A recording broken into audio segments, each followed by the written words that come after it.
Mark, if you can share a brief insight into you, please. Absolutely. I am a senior operating partner with a number of private equity firms here in the US and also on the board of a family-owned business.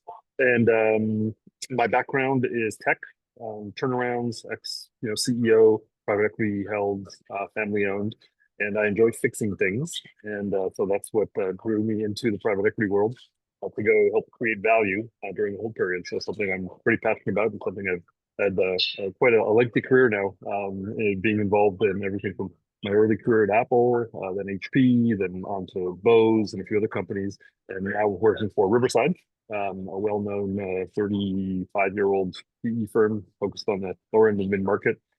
Also work for Cathay Capital, a French Chinese PE firm, the family office owned Portco. So lots of activities. Perfect. And what is one mistake that you see private equity firms or portfolio companies making, and what actions would you suggest to correct them? I think the sense of urgency early in the hold period is probably the biggest mistake, and the regrets that I think all of us have is, oh, I wish we had done this sooner. And that's everything from replacing the CEO, the CFO, or whatever part of the C-suite, investing in IT capabilities, and placing some bigger bets early on, some big capex, growth capex early on. I think we all wish we had, an extra 6 months or 9 months or 12 months of runway. And I think when your gut tells you need to replace the CEO, you should do it, and do it professionally and respectfully. But we only have a 5-year hold period, and time is of the essence. So I think the sense of urgency of making some of the bigger decisions earlier would be the biggest mistake that we learn from over time. But I think we can continue to get better at it. Why do you think that private equity firms, portfolio companies in that early stages have that lack of action or urgency, as you put it, in those initial phases? What would you put it down to? Some of it's risk. Some of it is who's calling the shots. Let's say if you have a very investment banking, financially driven view of the value creation, that's one kind of lens. And if you have maybe a more balanced financial and operational view of the world, that's where an operating partner fits in. I think you might have a different timeline, different sense of urgency, different decisiveness, I think, that comes to the mix, and just balancing pros and cons. I think that's part of why some companies are better at it, and some companies, some PE firms are not as sophisticated. And you work with a variety of different private equity firms and therefore board members on different businesses. What are some of the things that you try and get in early with those businesses that you think maybe in your early stage of being an operating partner you'd have held off on because of the reasons you've just suggested? I think getting involved, I think that the opportunity is to get involved earlier in the deal life cycle, and that means before the close. And this is what I hear from a lot of my peers in the industry, a lot of operating partners, is they get kind of pulled in last minute once the deal is closed and we can now own it. And they're like, okay, toss it over the fence and let's go drive the value creation. If you have the benefit, and I've benefited from this myself, if you have 3 to 6 months runway prior to close, you can start to work with the management team. You can start to work on the value creation plan. You can start to tee up some of those big decisions you're going to make day one, including changing personnel or launching some big initiatives, and getting buy-in from the management team well ahead of the close. Now, that may be wasted bandwidth if the deal doesn't close. That happens.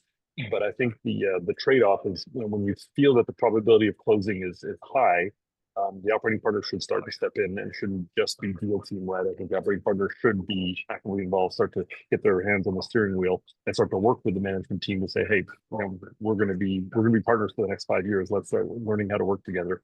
And I think that's one of the lessons learned, is if you can get involved early, you can start to drive value creation sooner, get buy-in sooner, make big decisions sooner. And even a precious 3 to 6 months can mean the difference between a better exit or an earlier exit later in the whole cycle. That makes a lot of sense. So talk to us about the different models used by private equity now for the operating partner position, and how you see that it's been further and further adopted by the North American market. Well, I think the fact that you mentioned North American is interesting. I find that the rest of the world is yet to adopt the operating partner model. The UK is far behind, France very far behind. From my personal experience in the rest of Europe, private equity firms just don't get it. They haven't seen that and think that a deal team alone and a bunch of investment banker DNA is sufficient to drive value creation. Unfortunately, here in the US, people have um, gotten religion about this. And I think there are very few firms that don't have an operating partner model of sorts. There are a couple of models that I'm familiar with. The one that I experienced with Riverside and some of our partners, uh, competitors, friendly competitors in the industry have alternative models. I'll compare and contrast the one which is more of a central pool of consultants. And these people are functionally expert at digital transformation, supply chain logistics, IT implementations, marketing, human capital, whatever their expertise is, CFO, and they get parachuted into Portco for a few weeks or a few months, and then get pulled back to the central pool, and they get kind of launched off to various Portcos as the needs arise, but they're not assigned to a specific Portco. The Riverside model, which I really enjoy, we're all pretty much ex-CEOs that have usually been CEOs of private equity owned firms. And therefore, we're more like generalists or decathletes. We're good at about 10 sports. We're not world class at absolutely everything, but we're dangerous enough on every topic, and then can go pull the right consultant, the right expert from the outside whenever we have a specific need. And in the Riverside model, that means we tend to we stay with the portfolio company for its entire life cycle, from inception to exit. And here again, in Riverside's case, the operating partner tends to be the chairman of the board as well, which gives you a governance role, gives you a hierarchy, the CEO, and also from an employee standpoint, they understand, they don't understand what an operating partner is, but they understand what chairman of the board is. So I like that model, but there are various models out there, and I think they all can create value.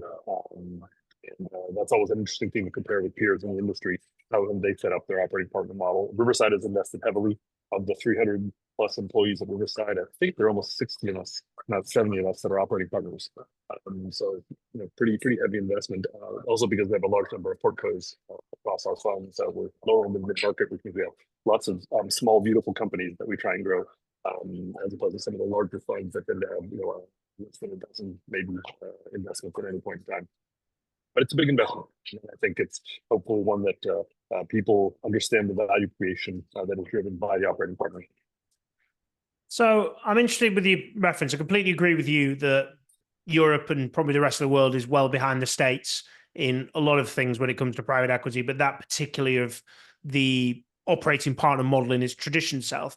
We've seen more operating partner type individuals being ex-consultants than ex-executives in Europe than we definitely see in North America, which is predominantly ex-chief executives, although people like a Platinum Equity and some of the big boys will have those kind of funnels, but a lot of the kind of, as they put it, managing directors of operations and other titles tend to come from ex-CXO or have been very senior consultant basis. So it's not rule of thumb.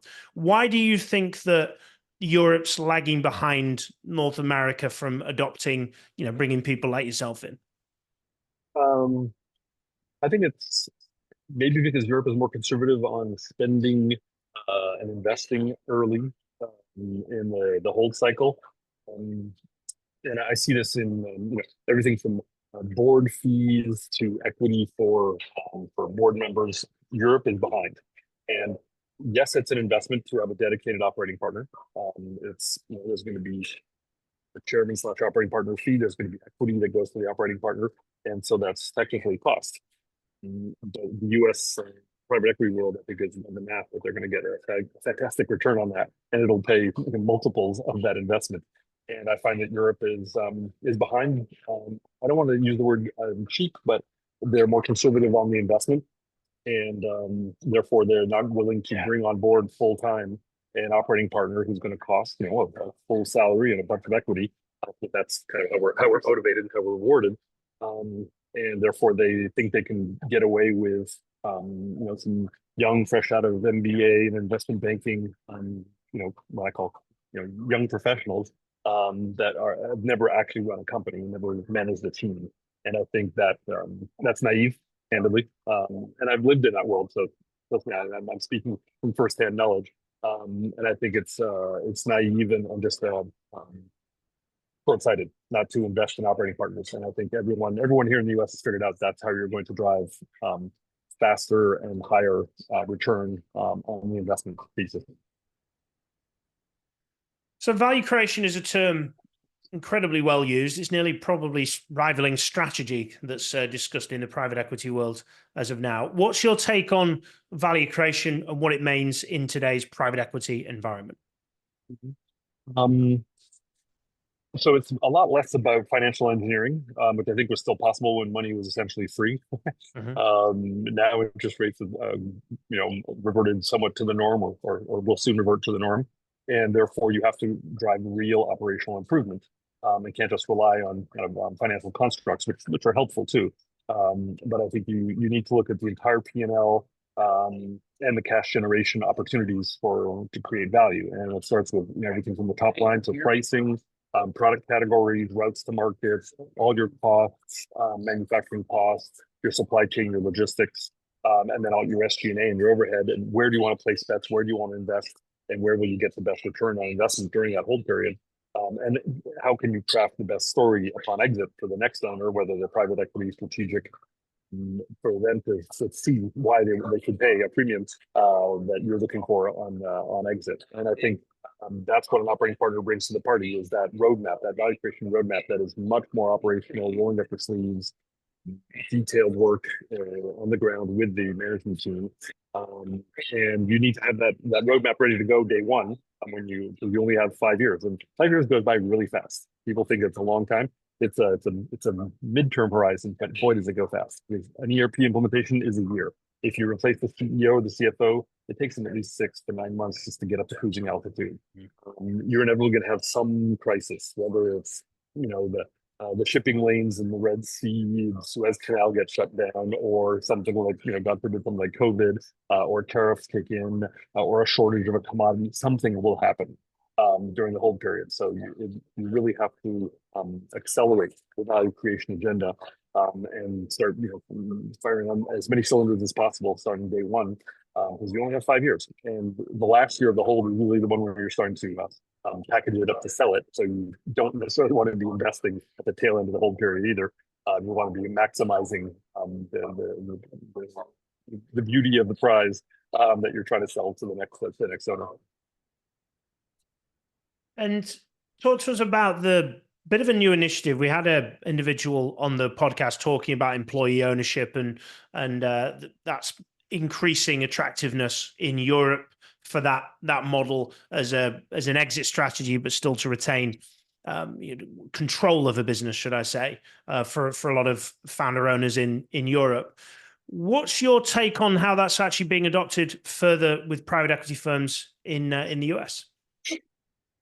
So can you give me the example that you're highlighting here from Europe, just so I understand exactly the context? Yeah, so there's a lot of like founder owners will sell, which might be different to positioning here, but will sell the business in essence to the employees, still remain as the chief executive of the organization, and in essence, the business, the employees owe the owner the money he's already taken out and needs to pay it back. It's a bit of a weird model, but it's incredibly tax efficient, so I'm told. Not something I'm exploring myself, hence the not knowledge on it. But I don't know how that compares exactly to that kind of what you've started to see in the States from that employee ownership initiative. So I've not seen the model that you just talked about. What we are seeing is family owners, founder owners that want to monetize, either because the heirs don't want to take over the business, or because they just want to kind of cash out and maximize their enjoyment of retirement. And so certainly in the lower end of the mid-market, that's something that Riverside sees a lot of, and we like to do that because we think we can help them monetize their entrepreneurial adventure, and then make it a stronger and bigger company while preserving employment, and then giving us the opportunity to merge a few things together and get some scale, and they can be proud of that, even though they're no longer owners. So we see a lot more of that, buying from families and founders. The employee ownership model that we have started to see emerge here in the US, and one that I'm very excited about, is one called Ownership Works. KKR, one of our peers in the industry, well, peers, they're a huge PE firm. They launched this at one of their portcos, and Pete Stavros, who runs KKR, actually spun this off into a nonprofit and called Ownership Works. And Riverside is one of the founding members of Ownership Works, along with KKR and a number of our peers in the industry. And it essentially is a broad-based employee ownership program that is there to create wealth and access to an asset class that your average employee will just never have access to. Traditionally, in the PE world, the limited partners, our investors, make money. And by the way, our investors are the majority of them, like 3/4 of them, are pension funds, firemen, policemen, teachers, and then some endowments for different organizations, universities, etc. And that's who stands to make money when we invest their money that they ask us to be good stewards of. Obviously, the GP, so the PE firm, we make money because that's part of kind of the risk and the value that we add. And then traditionally, a thin layer of management stands to make some money if the exit is positive. So the CEO and the C-suite. What we started to do a few years ago at Riverside was to go deeper than just the C-suite. So out of, let's say, 500 employees, we would go after the top 50 or 75 that would have stock options or some form of equity. But we felt that wasn't enough. And that what this Ownership Works program allows you to do is to actually give 100% of the employees some skin in the game with no risk, no downside, no out-of-pocket money. There's no payroll deduction.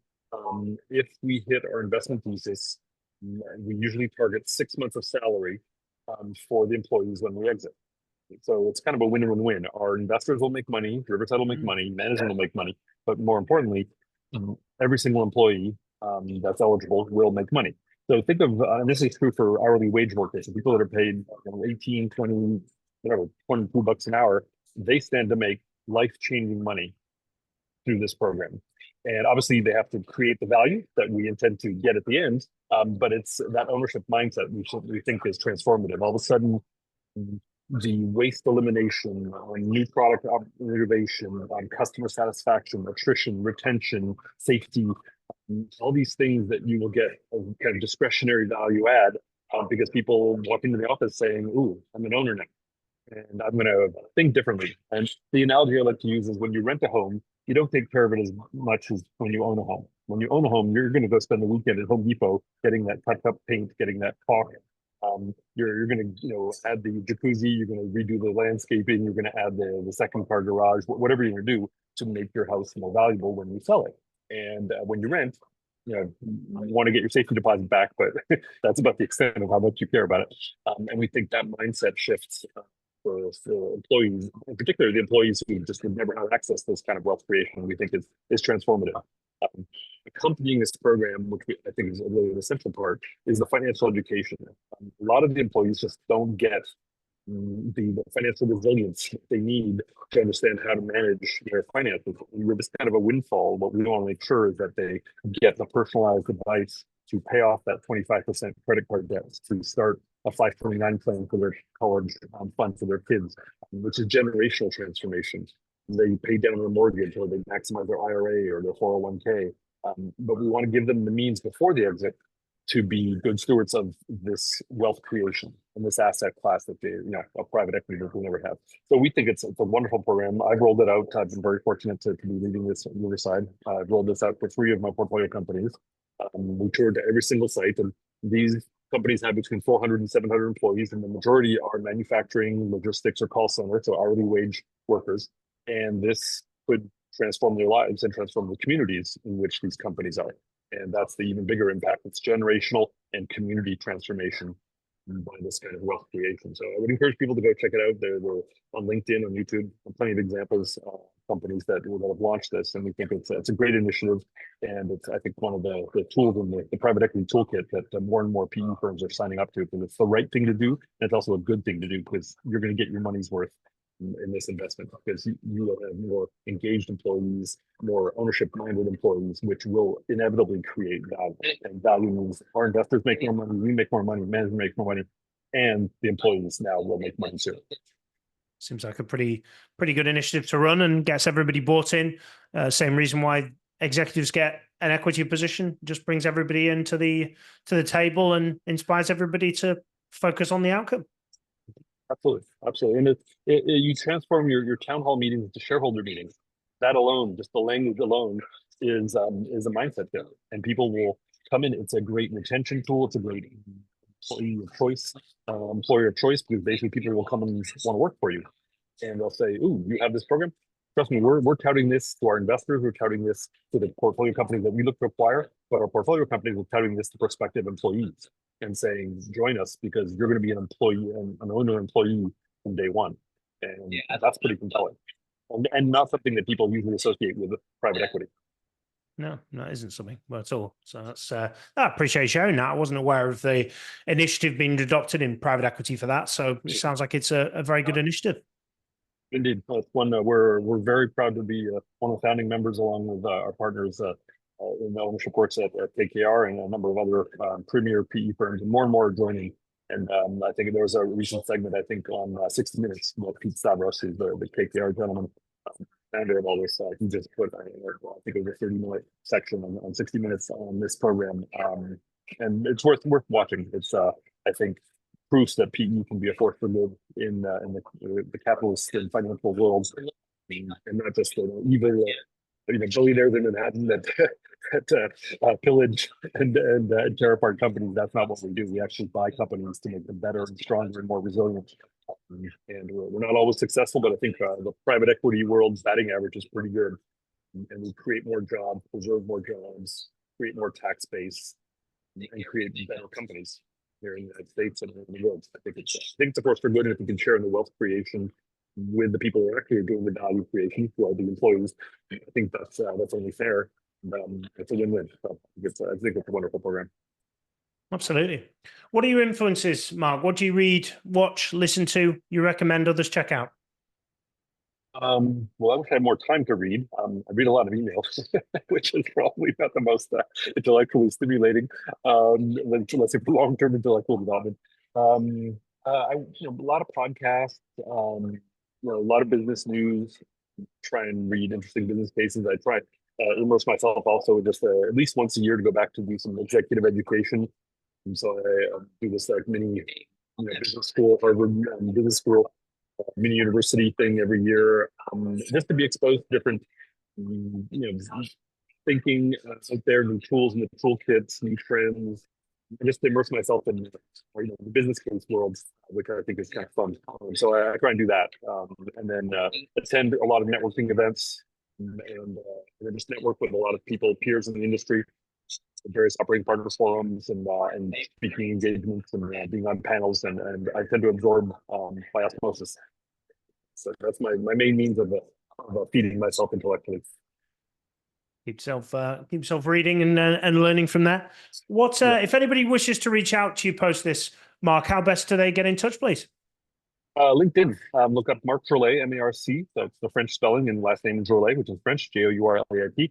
Look me up. I'm the only Marc Jourlait out there on LinkedIn, and we'll usually respond within less than 24 hours to anybody who just direct messages me on LinkedIn. That's the best way, and then we'll be connected. Perfect. Well, thank you very much for joining us on the podcast, Marc. I appreciate your insight into the operating partner model, employee ownership initiatives, and other bits and pieces you've left us with today. So thank you very much for that. Thanks, Alex. And as always, to all our listeners, thank you very much for tuning in yet again to the Private Equity Podcast. If you haven't done so already, please do subscribe, and the next podcast will be out, which comes out every single week. But till the next time, keep smashing it, and thank you very much for listening.